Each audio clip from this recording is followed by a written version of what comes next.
خانہ کعبہ کے بعد وہ پاکستان کو سمجھتے ہیں یہی ہمارے لیے کوئی راہ نجات ہے. یہ ایک پاکستان نے جو دن مقرر کیا ہے اس پہ وہ سارے لوگ ان کے ساتھ یکجہتی کرتے ہیں اور ان شہداء کو خراج تحسین پیش کرتے ہیں.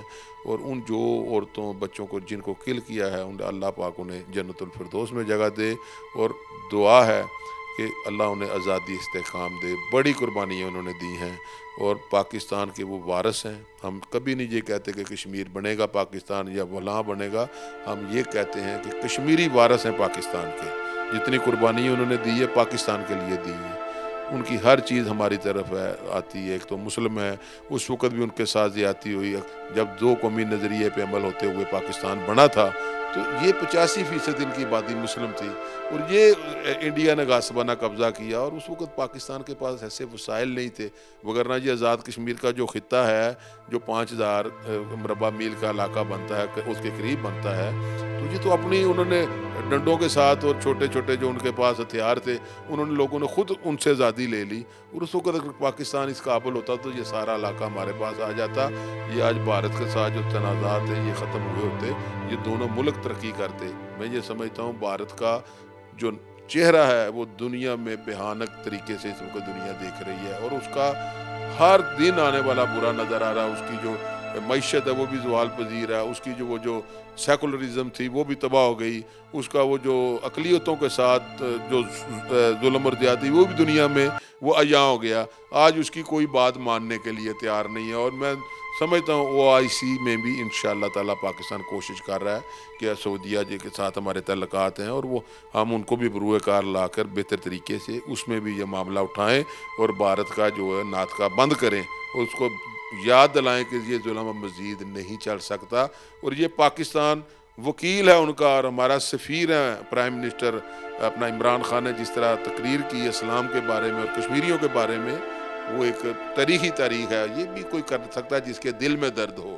تو میں یہ سمجھتا ہوں ہمارے وزیر اعظم اس وقت پارلیمنٹ میں خطاب کریں گے, وہ آزاد کشمیر میں رکن اسمبلی ہوں وہاں کا, لیکن میں یہاں پر کشمیریوں کا چونکہ لاہور کا صدر بھی ہوں تو میں دیکھیں نا میں کشمیری ہوں, کشمیری نسل ہوں, ممبر اسمبلی ہوں اور پھر میں لاہور کا صدر ہوں. یہ بھی PTI نے لگایا تو کشمیری تو وارث ہی ہوئے نا. یہ میرے اوپر بھی دیکھ لیں یہاں جو ہمارے کشمیری چھوٹی سی کمیونٹی جتنی ہے جو کشمیری ہیں تو وہ بھی یہاں پہ ہیں. جو میں یکجہتی کے سلسلے میں مار روڈ پہ ہم نے بہت بڑا ایک ایونٹ کریں گے جس میں تمام ہمارے کشمیری لوگ آئیں گے اور تمام پاکستانی ان کے ساتھ ہم انشاءاللہ تعالیٰ یکجہتی کریں گے کشمیریوں کے ساتھ. اور میں سمجھتا ہوں اس میں جو میڈیا کا رول ہے بڑا ہے. اس میں آپ اپنے پروگرام میں کوئی 10% جو ہے نا ٹائم دیں کشمیر کے اوپر. مختلف جو ہمارے کشمیری زعماء ہیں جو کشمیر کی ہسٹری سے واقف ہیں ان کو بلایا کریں, جو پاکستانی ایسے دانشور ہیں جو آپ کو بتائیں اور کشمیری وہاں پہ زبان پہ بھی باتیں ہونی چاہیے تاکہ وہ کشمیری سنیں کہ پاکستان ہمارے ساتھ بھی اسی طرح ہے جسے ہم ہیں ان کے ساتھ. تو میں یہ سمجھتا ہوں ہماری اس وقت جو سرحدوں پہ کشیدگی چل رہی ہے, یہ جو فائرنگ ہو رہی ہے, پاکستان اس لیے وہاں فائرنگ نہیں کرتا کہ ادھر بھی مسلمان ہیں وہ بارڈر کے اوپر, ہمیں بڑا سوچ سمجھ کر, لیکن وہ چونکہ ان کی ذہنیت ٹھیک نہیں ہے, پورامن جو لوگ وہاں بستے ہیں ان کو مارتے ہیں, جانور ان کے ختم ہوتے ہیں, گھر بار ان کا تباہ ہوتا ہے. تو اس سے اس بات کا کوئی ادراک نہیں ہے کہ یہ وہ کس طرح یہ زیادتی کر رہا ہے. اور میں یہ سمجھتا ہوں پہلے بھی اس نے کوشش کی, 2 جہاز ہم نے اس کے گرائے اور اس کو آج تک وہ ہضمیت وہ چاٹ رہا ہوگا. اور اگر اس نے کوئی ایسی کی بات, یہ جو کہتے ہیں سرجیکل سٹرائک وہ کرے گا, وہ اس کی ہمت نہیں ہے. پاکستان ایک ایٹمی ملک بھی ہے اور ذمہ دار ملک بھی ہے اور اس کی فوج بھی باوقار ہے اور یہ پیشہ ور فوج ہے اور دنیا کی یہ پہلے نمبر کی فوج ہے. اور پھر قوم کے ساتھ پیچھے عوام ساری پاک فوج کے ساتھ ہے. اور یہ حکومت اور جو ملٹری رجیم ہے یہ دونوں ایک پچ پہ ہیں اور ان کے فیصلے پوری دنیا میں پاکستان کو تقویت بخش رہے ہیں. ہماری معیشت ٹھیک ہو رہی ہے, ہمارے ملک کے معاملات بہتر ہو رہے ہیں اور انشاءاللہ آپ دیکھیں گے کہ بہت جلد پاکستان ایک باوقار ملک کے طور پہ جانا جائے گا. جیسے بھٹو کے دور میں یہ بنی تھی, لیکن اب بڑی سنجیدگی کے ساتھ اس وقت جو معاملات تھے وہ بھی آپ کے سامنے, اور اب بہت میچورنس ہے سیاست میں بھی اور دوسری چیزوں میں بھی. ہماری فوجی اور جو سیاسی قیادت ہے وہ بھی پختہ ہے. تو میں یہ سمجھتا ہوں کہ اچھے فیصلے کریں گے اور جس سے پاکستان دنیا میں ایک ستارہ ملک بنے گا. کشمیریوں کی جو جدوجہد ہے اس کو عالمی سطح پر کس طرح سے اجاگر کیا جا رہا ہے؟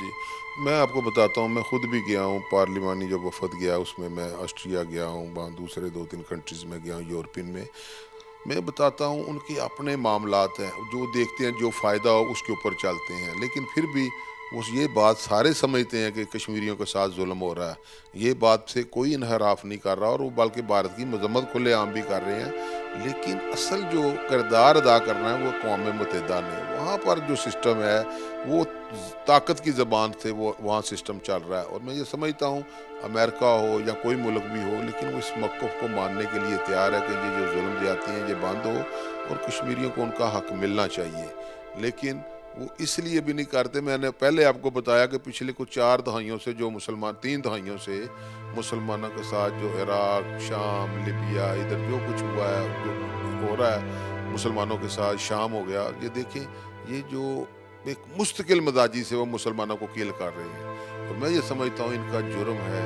اس کشمیری قوم کا کہ یہ مسلم ہے۔ آپ ایسٹ تیمور کو دیکھ لیں، اور دوسرے جو واقعات ہوئے ہیں یوگنڈا میں اور ادھر کیا نام سوڈان میں، تو آپ دیکھیں سارے انہوں نے فیصلے کیے ہیں، ابھی ان کی آواز بھی دنیا میں نہیں نکلی، تو ابھی روہنگیا کے مسلمانوں کے ساتھ جتنے ظلم زیادتی ہوئی کچھ ہوا ان کے ساتھ؟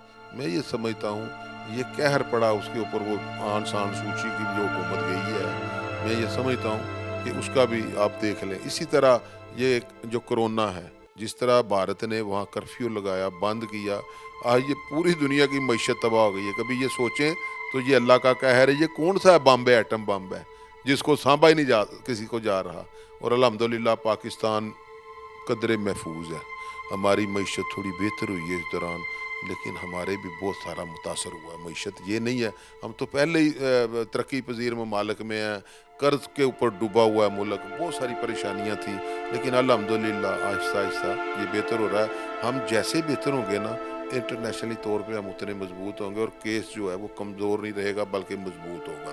ہمارا وزیر اعظم جب طاقت کے ساتھ بات کرے گا، اچھی زبان سے، یہ ملک پوری طرح اکٹھا ایک اس کا جائے گا فیصلہ۔ پہلے یہاں سابقہ حکومتیں ہوتی تھی، ایک کا ورشن کچھ ہوتا تھا، دوسرے ادارے کا کچھ ہوتا تھا، آج الحمدللہ آپ دیکھ رہے ہیں کہ یہ سارے معاملات جو ہیں وہ دفتر خارجہ سے جو جاتے ہیں وہ مکمل ان کے اپنے جو ہوتے ہیں اصول اس کے تحت جاتے ہیں، تاکہ اس میں کوئی ایسی چیز نظر نہ آئے، خامی نہ رہ جائے۔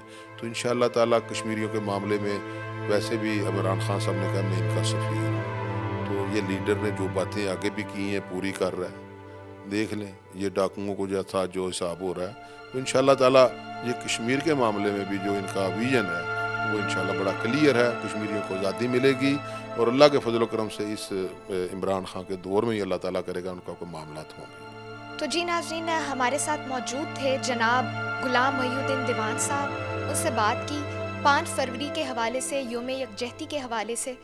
کشمیریوں کو آزادی ضرور ملنی چاہیے، یہ ان کا بنیادی حق ہے۔ اسی کے ساتھ اپنی میزبان ہادیہ ستار کو دیجیے اجازت، اللہ نگہبان۔